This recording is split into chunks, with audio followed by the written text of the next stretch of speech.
You know that person who says sorry before they even finish the sentence? The one who apologizes for asking a question, for sending a second text, for taking up 5 extra seconds of your time. Maybe that person is you.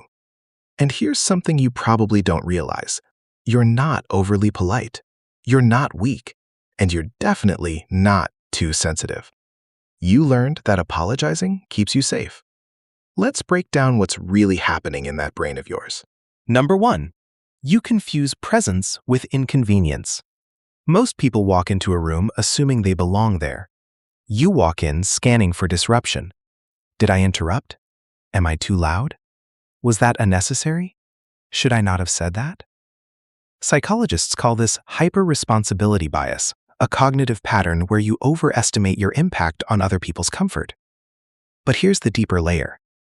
Somewhere along the way, you learned that your needs created tension. Maybe you grew up in a household where emotions were unpredictable. Maybe expressing frustration led to withdrawal. Maybe asking for help came with a sigh.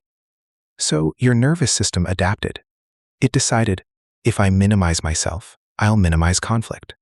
Apology became armor. Number 2, your nervous system is always pre-scanning for rejection. When you say sorry automatically, you're not responding to reality. You're responding to possibility.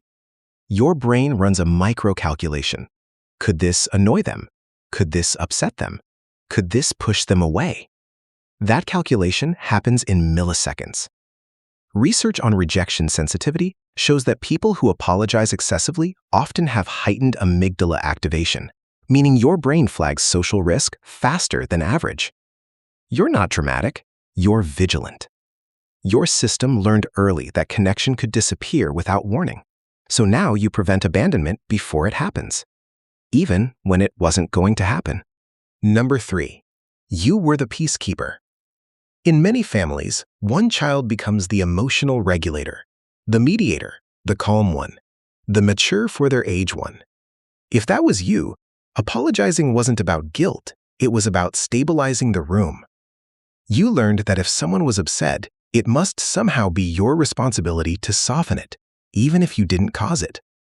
This creates something psychologists call fawn response, one of the lesser talked about trauma responses alongside fight, flight, and freeze.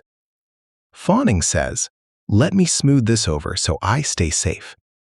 And adulthood just becomes a continuation of that pattern. You apologize to your boss, to your partner, to strangers who bump into you, because your nervous system still thinks you're managing survival. Number 4. You tie worth to being easy. Here's a quiet belief many chronic apologizers carry. If I'm low maintenance, I won't be abandoned. You pride yourself on not being difficult. You don't ask for much.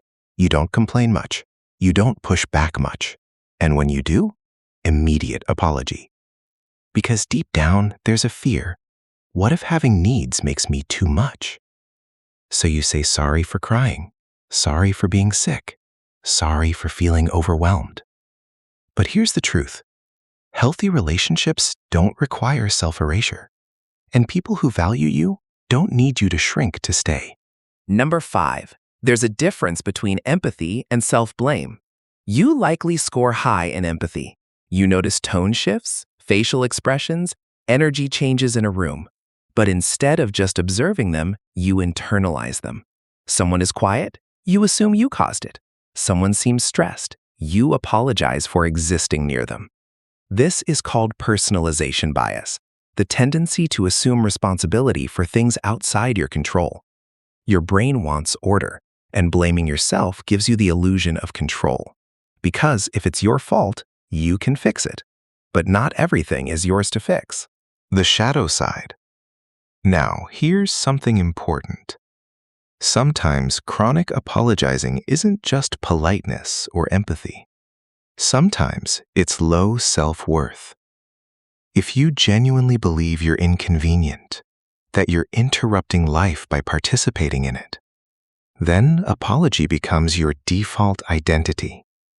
And that's not humility. That's learned smallness. The real question is, do you apologize because you value harmony, or because you fear rejection? One comes from strength. The other comes from survival. Here's what most people don't tell you. People who apologize too much are often deeply considerate. They think before they speak. They care about impact. They try not to hurt others. That's not weakness. That's emotional intelligence.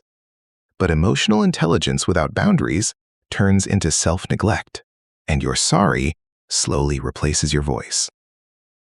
So the next time you catch yourself saying, "Sorry, this might be dumb," pause. Ask yourself, am I actually wrong, or am I just uncomfortable taking up space? Because there's a difference. And once you see it, you can't unsee it. You're not broken. You're not dramatic. You're not too much. You just learned early that shrinking kept you safe. The real growth? Learning that you don't have to apologize for existing anymore. Tell me, are you someone who says sorry automatically, or are you the type who rarely apologizes at all?